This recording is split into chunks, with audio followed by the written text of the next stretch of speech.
Good to have you on, Pam, as always. And we have Hule, I saw a second ago. She was here a second. Oh, there we go, page 2. She's muted herself, but she is here and she's very welcome. She's a PhD student at De Montfort University. Do you have any other guests I've missed? Okay, great. And do we have any greetings from other clubs? None today. Okay. From my end, we've just had a council meeting, and we're now going to start purchasing food for our 5 food banks. And we're going to start with a £500 allocation to each food bank. It's £500 because I think that's one standard pallet that Rotary for food banks have organised with Morrison's.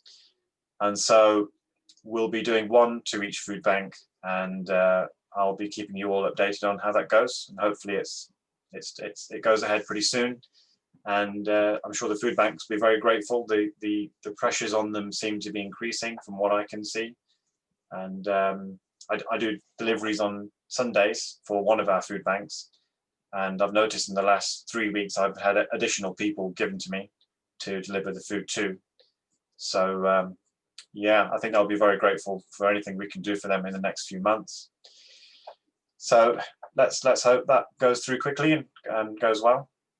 Our Rotary Club is set up and ready to go. We're just waiting for our students to come back into the UK as and when they're allowed. As you can imagine, as you know, the universities have recommended students to not to come onto campus, but to work from home. Well, that's the rule. And obviously, if you're a foreign student sitting in our case, our president is sitting in, our Rotary Club president is sitting in Portugal.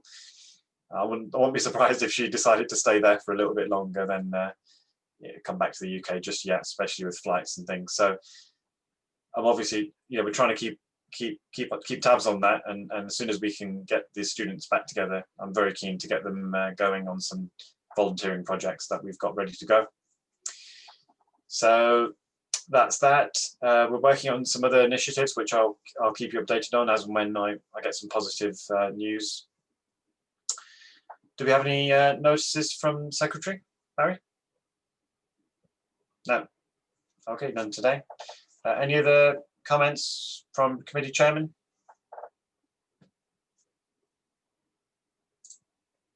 No. Okay, great. So we're going to be moving very quickly on to our speaker today, our very own. Oh yeah, sorry, Rodney.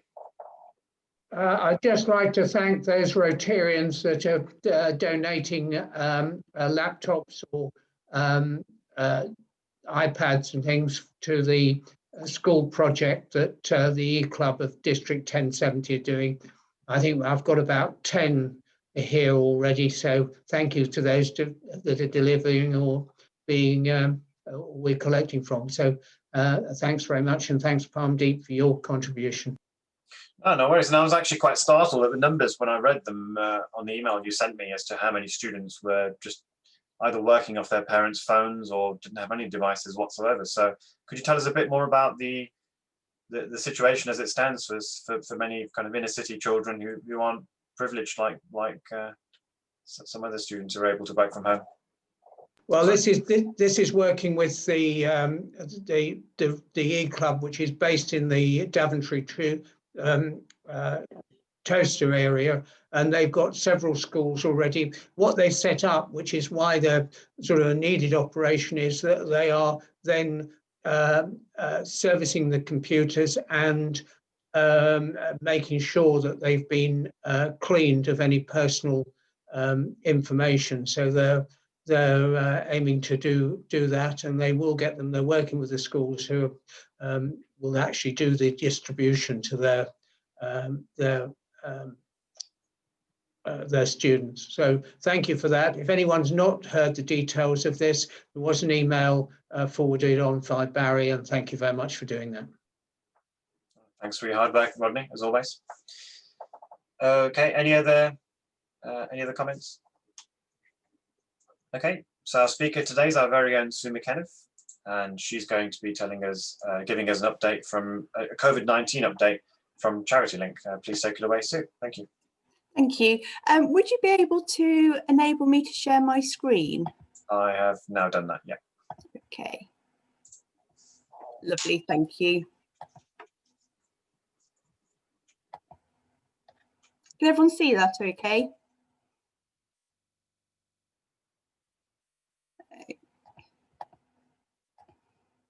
Okay, well, firstly, good afternoon and happy new year to you all, and apologies that I've been absent over many months from the sessions on a Monday, and I do apologise for that, but hopefully once I've gone through my presentation you'll probably understand why.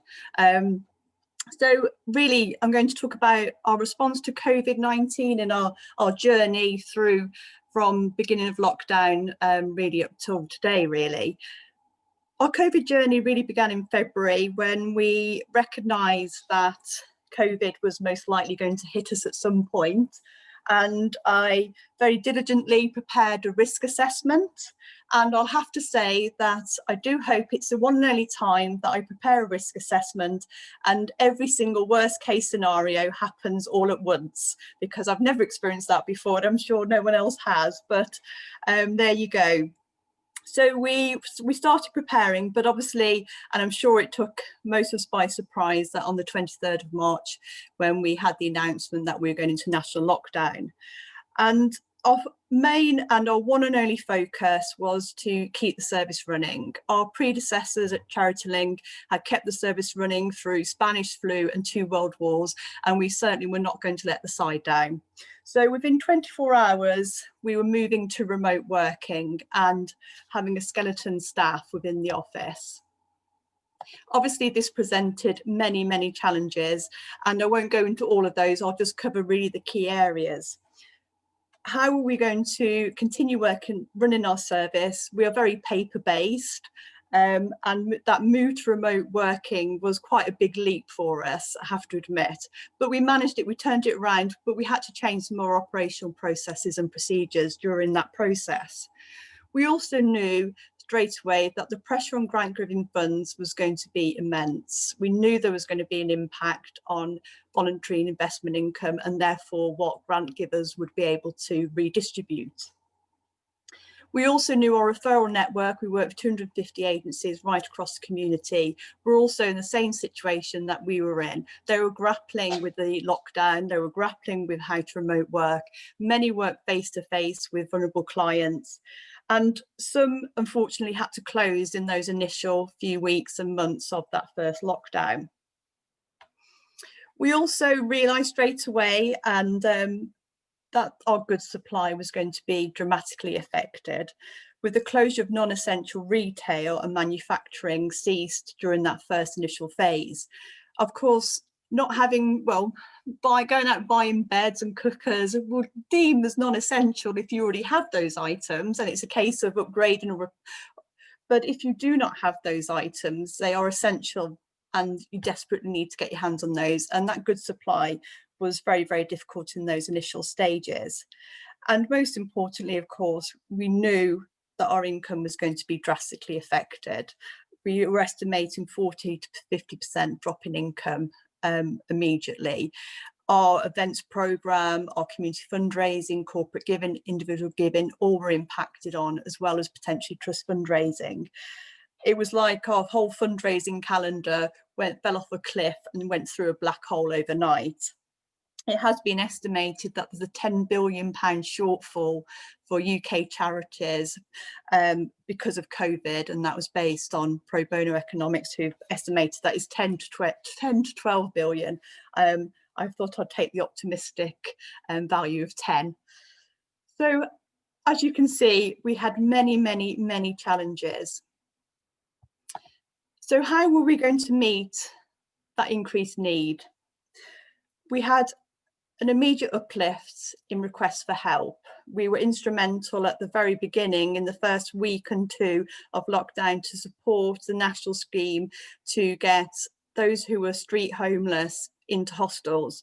To enable that to happen, the people who are already resident in hostels needed to move out to new tenancies, and for them to be able to do that, they needed essential items: bed, cooker, household goods. So we worked very closely with the hostels to enable that piece of work, to ensure that residents who were able to go on to their independent journey were able to, freeing up space within the hostels so that the street homeless could come in safely and therefore abide by the social restrictions. We were receiving many applications coming through, many from outside our traditional client base. We were seeing furlough, redundancy, job losses. We were seeing families whose both parents were working in the hospitality trade, who were both who'd lost their job, and there was children in the household. Delays in universal credit because of the uplift in universal credit applications. Self-isolation due to pregnancy, illness and disability. We were helping older people who would pop to the shop each day and get the food that they needed for that day. So didn't really worry about having fridges and freezers because they used the food that they bought each day and suddenly found themselves unable to do that. We helped an older gentleman who had lost his sight and was reliant on the local mosque, where he would go every day, he would get fed every day, and again he had no facilities at home to be able to store food, to cook food, and he didn't actually really kept a lot of food in his house because he was so reliant on the community to support him with his needs. We also started to see domestic violence filtering through as we went through COVID and the lockdown, women escaping domestic violence throughout the pandemic, leaving everything behind and having to set up afresh. The services that were available to support vulnerable people with essential goods was very limited, to say the least, and we were the only organisation that could able to step into that. And also homelessness, again, has increased. A lot of homelessness is people who are sofa surfing, which is never really counted in the homelessness figures. And again, because of social restrictions, because of the lockdowns, has forced lots of people back onto the streets. And I know that there's talk again of remobilising the hostels as we did in the first lockdown, to start that again in the third lockdown. I also was reading a report yesterday that was estimated that 700,000 people have become homeless during the pandemic in England, again, which is a very frightening statistic. We were seeing at the start 50% of our application were those who were impacted by COVID. Overall, it's about a third as it averages out, because we obviously had the restrictions lifted during the summer and some workplaces started to open. So we saw a drop. But to give you an idea of the uplift in applications that we were receiving, we had a 30% uplift in demand for help in December. So this is certainly not going away in the short term. We knew that voluntary and investment income would be decreasing, which would put pressure on the funds that are available to give out grants. Many of our in-house funders talked to us and said they were unable to increase the funds that they could give us to redistribute. A very small number were able to. And again, the external funds that we also access were also under increasing pressure with the uplift in request for need. So we worked with the Randall Charitable Foundation and set up the There With You Fund. And this was specifically to help Leicestershire residents who've been impacted upon by COVID. The Randall Charitable Foundation primed it with a £96,000 grant. And then we went out to the wider community to also make donations, whether that's individuals, other businesses, or also other charitable foundations. So we had donations into that fund from £10 up to £10,000. And we've managed to raise £134,000 in total. And we've now distributed £88,000 of that and helped 1,400 people. And that's everyone who's been directly impacted upon by COVID. And that working in partnership and collaboration has been very effective during the pandemic, because it increases the effectiveness of what we can do in partnership. It improved our grant giving capabilities, but it also had a greater impact within the community, and we'll continue with that fund. We're still getting donations in until we run it down completely. Oh, I would like to add, this is probably the only one time I'll be on the front page of the Leicester Mercury with Westlife. and I'm actually bigger than Westlife technically, as my head is bigger. So that's my one claim to fame. So reaching people in need, we knew our referral network was struggling. Like I say, many worked face-to-face with their clients, and they were moving to a remote working situation. They were struggling with ensuring that they could make applications to us. Their services were very restricted to a degree. So we listened to our network and listened to what they needed us to do for them to be able to access our service. We streamlined our application process. We put some of our application forms into Word document that we were able to fill those in much easily from a remote setting. We ensured that our GDPR was still compliant, but obviously we couldn't ask our clients to physically sign the GDPR off because our referral network and we couldn't actually meet face to face. So we worked around that, where the referral agency would read out the GDPR statement to our clients and they would agree it over the phone. So there's lots of things we had to put into place to ensure that our network, and most importantly those most vulnerable in our community, could access our service. And by listening to their needs, we were able to make those changes to our process and procedures to ensure that they could access that need.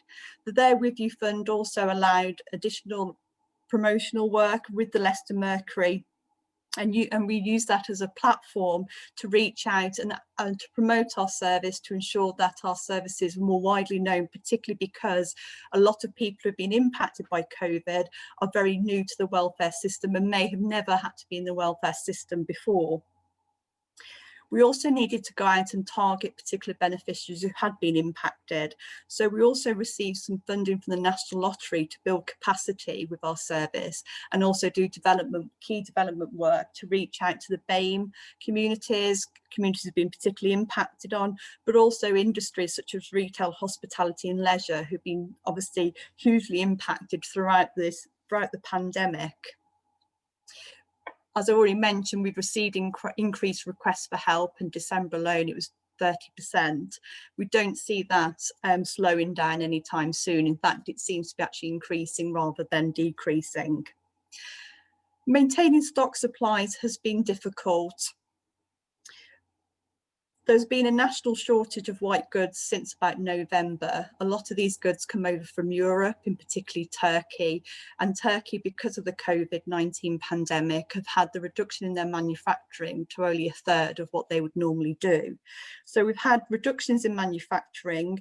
We've also had the issues at port, with containers being stuck at port, as I'm sure you're all aware about. We've also potentially got Brexit implications on the movement of stock.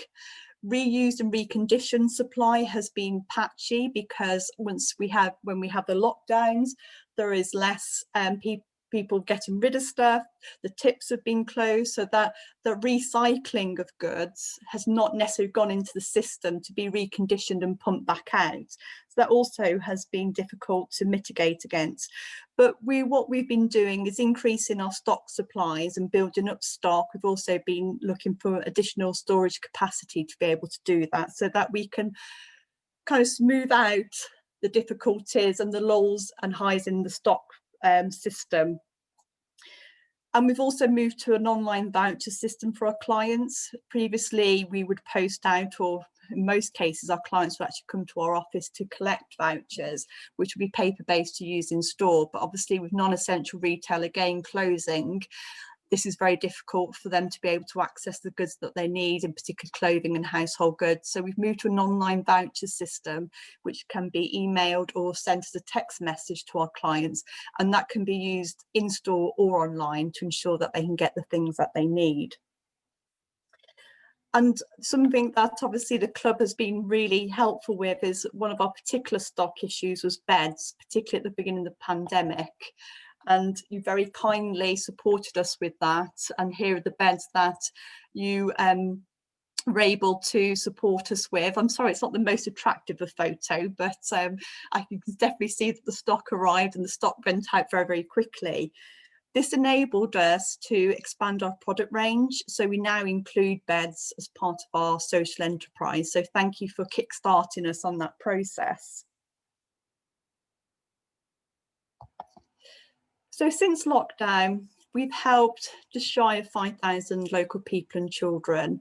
On an average year, we would help 5,000 people over a 12-month period. So you can see how much our work has increased to support those most in need.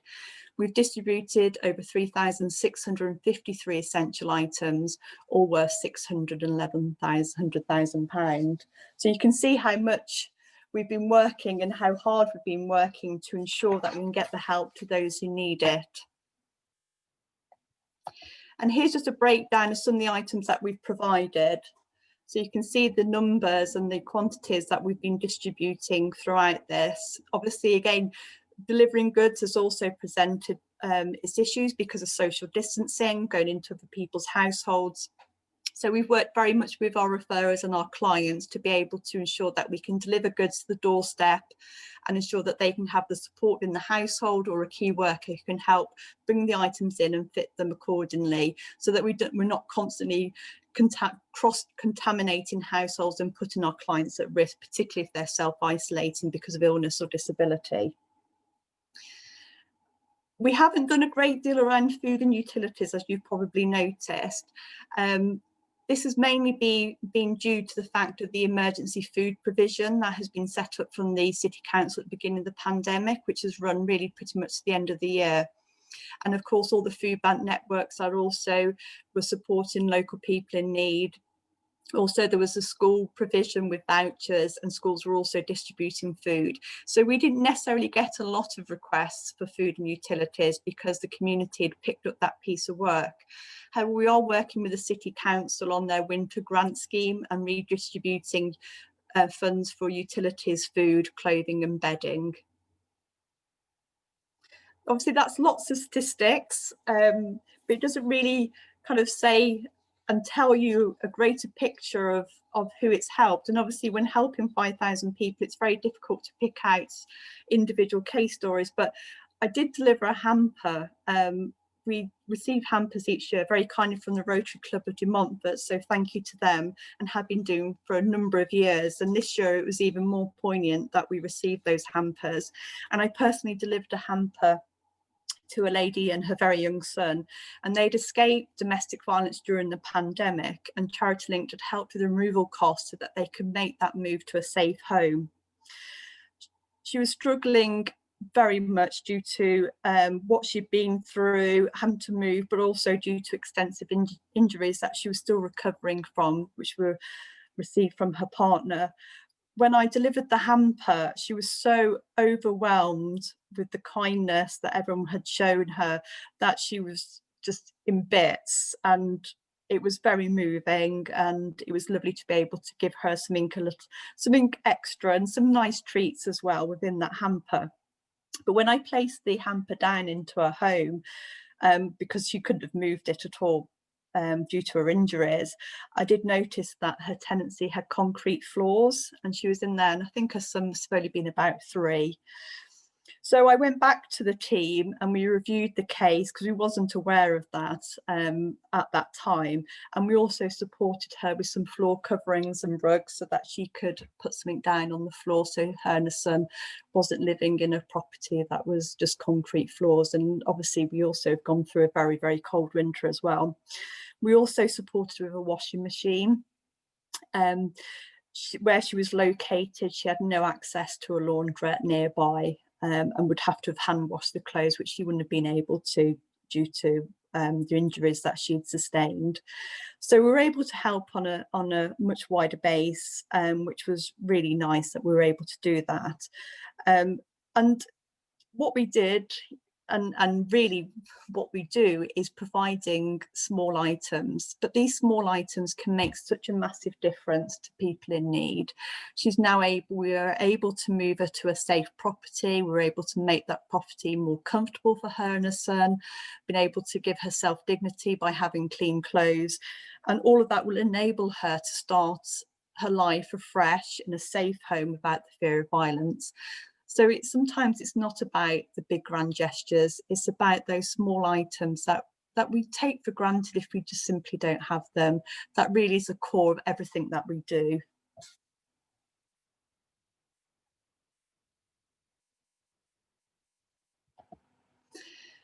And moving into 21, our financial year 21-22, as I said, the situation is certainly not reducing in any shape or form. And in fact, I think the need out there is actually increasing the longer we go through this pandemic.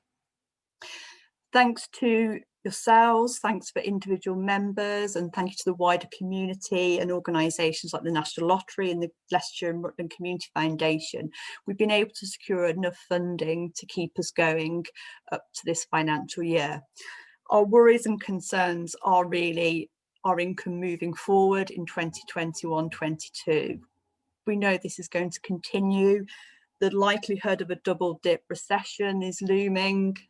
Yes, that is manufactured to a certain degree, but we know that if the economy is continued to be impacted upon, it's going to impact on what corporates are able to give, what individuals are going to be able to give from their own pocket. We also know from previous experience with the recession in 2008, even when the economy picks up, it takes a long time for those benefits to filter down to those most vulnerable in our community. So the need is certainly not going to go away in the short term. We know we're still not going to be able to run our events programme as we would like. We've managed to work around some of it.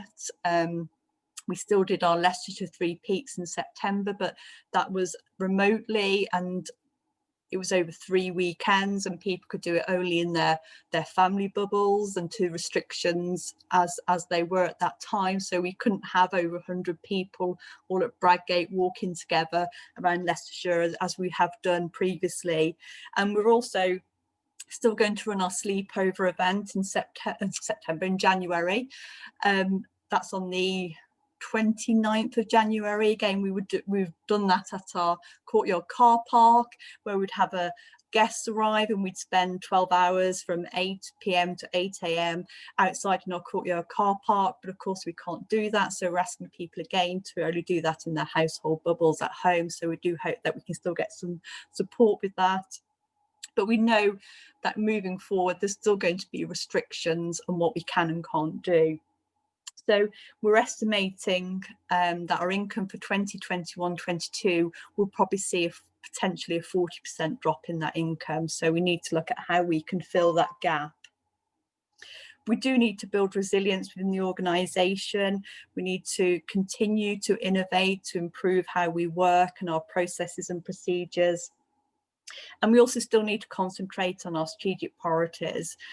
Yes, we are in a very difficult situation with the pandemic, but we mustn't just be only firefighting. We've got to strengthen the organisation, because we will come out eventually into a post-COVID world sooner rather than later, I hope.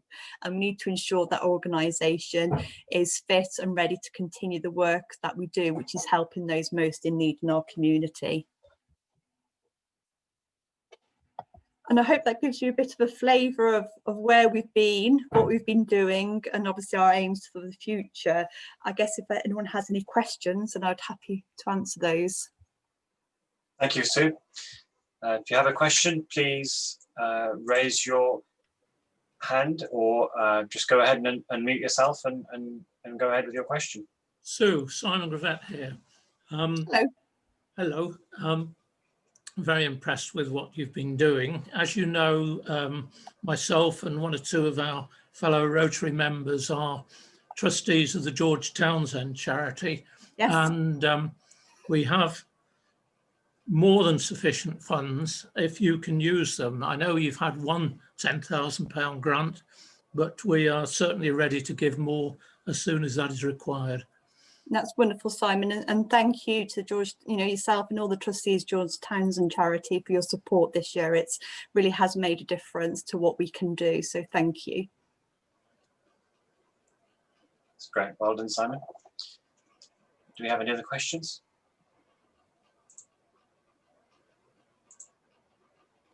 I have one, Sue. How much of these changes that you've had to make in the last year do you think will stay, and how many are actually quite positive for your organisation?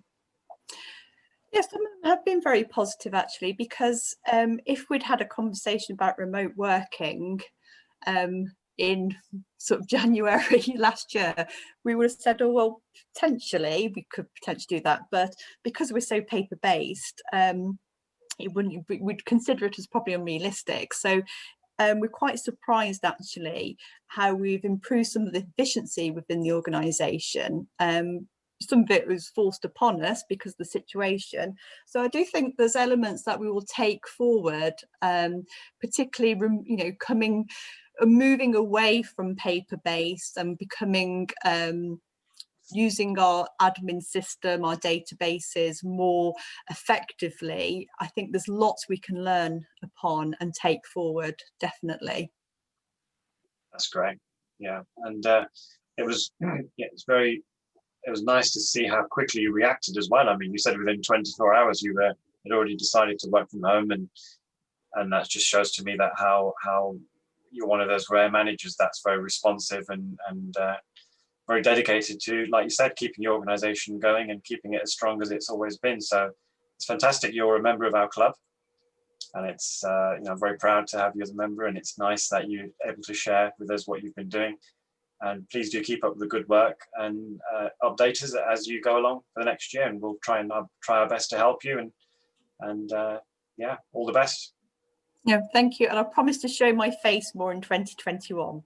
No, but we'll understand if you can't. Well, I hope you now appreciate why I haven't been here. But I will definitely try and schedule more time so that I can join your meetings and catch up with everybody. And like I say, I really appreciate the support from the club and individual members, and everything everyone does to support the work that we do. We simply wouldn't be able to do it without all of your support.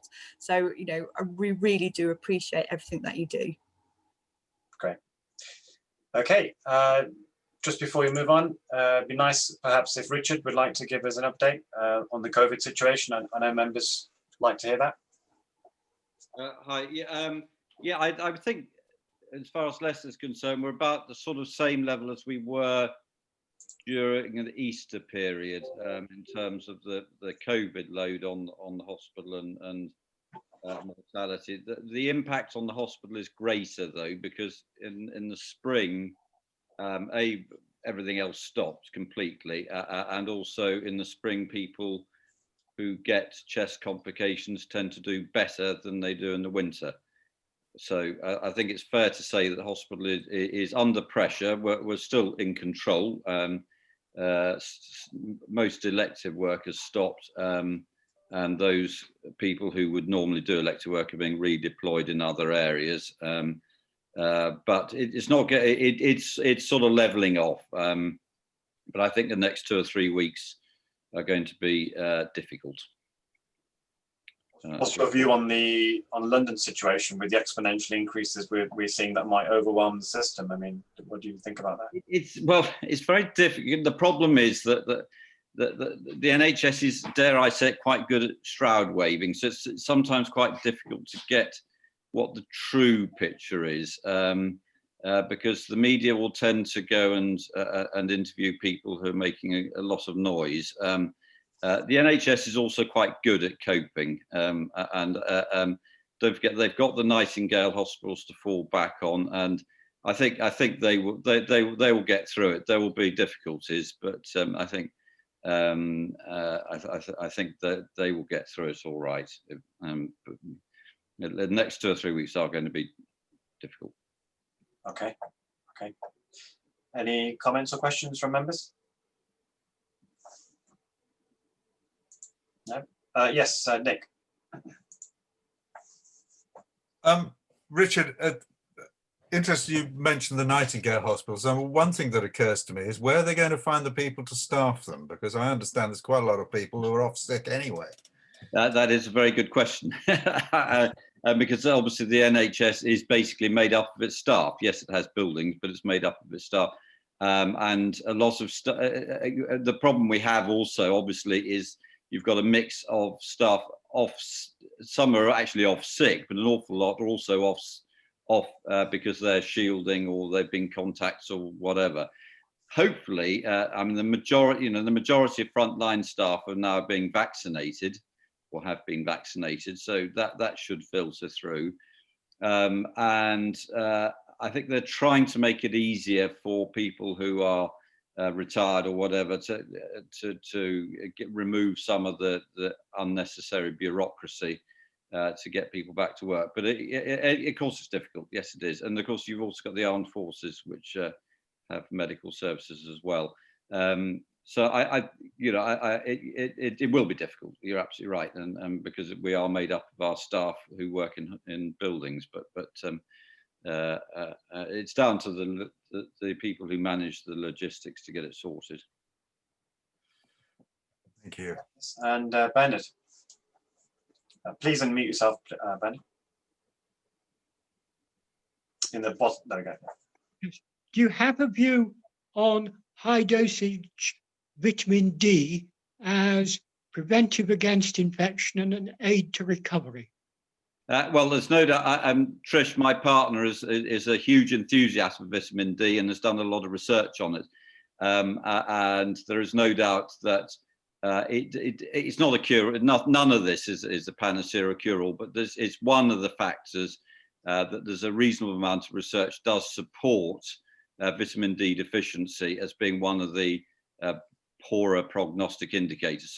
So and it's obviously it's simple and it's risk-free. So anybody who might be potentially at risk of being vitamin D deficient, and that's basically anybody who's housebound, anybody who has a limited diet, should really be taking vitamin D supplements.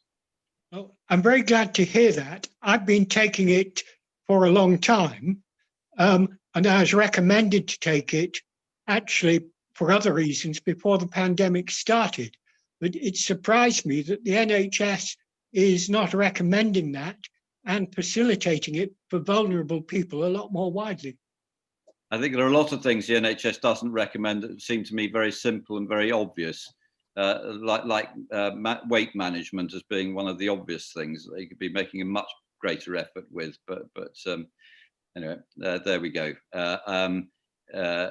You know, I would just say, you know, take vitamin D because it's a no-brainer. Okay, thank you. Yes, Patrick.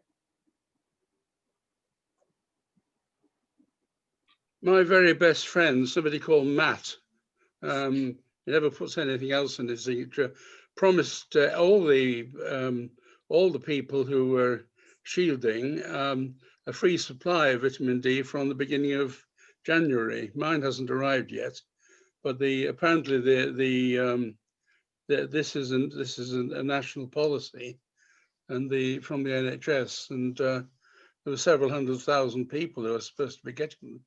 Oh right. Tablets. My apologies. I wasn't aware of that one, but I mean it's readily available in all pharmacies, and it's yeah. Well, it doesn't cost much money. I got a couple of months supply for £6 or £7 or whatever. Yeah. Anyway, I'm waiting to get my free ones now from NHS. You can order online, obviously, as well. Pardon? You can order online as well, so you don't need to go to a pharmacy. Is it true, Richard, that vitamin D supplements don't take effect unless you go out and get some sunlight? I mean, is that an important part? The conversion to the conversion to the vitamin D you use, it comes from it's a mix of either sunlight. So if you've got a normal diet and you get lots of sunlight, then you don't need to take vitamin D supplements. If you're not getting sunlight and you are and you've got a poor diet, then you're better to take vitamin D. It is better to have both, but vitamin D without sunlight is still worth doing. Okay, thank you. And is there anything else you'd like to mention, Richard, before we move on? I mean, I think you've said everything, and just for the next few weeks, I suppose. Is there anything we can do? I mean, to help the NHS in any way? I mean, or do we just have to? No, I mean those people who are already have volunteered for the NHS are already doing so. I think we've all got to.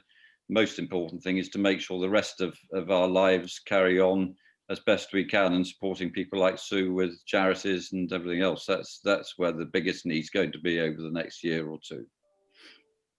Okay, thank you. Okay, if everybody could go and go ahead and unmute yourselves, so we can say goodbye. Attendance today has been excellent, 29, one of the highest we've had, I think. And next week we have Jackie Darlington, who will be talking about giving us an insight into what it's like to be an unpaid carer of a child with Down syndrome. Her talk title will be "No One Gave Me a Job Description." There are no meetings after lunch today, and thank you all for joining, and I'll see you all next week. Goodbye. Take care. Bye, everybody. Bye. Bye. Goodbye.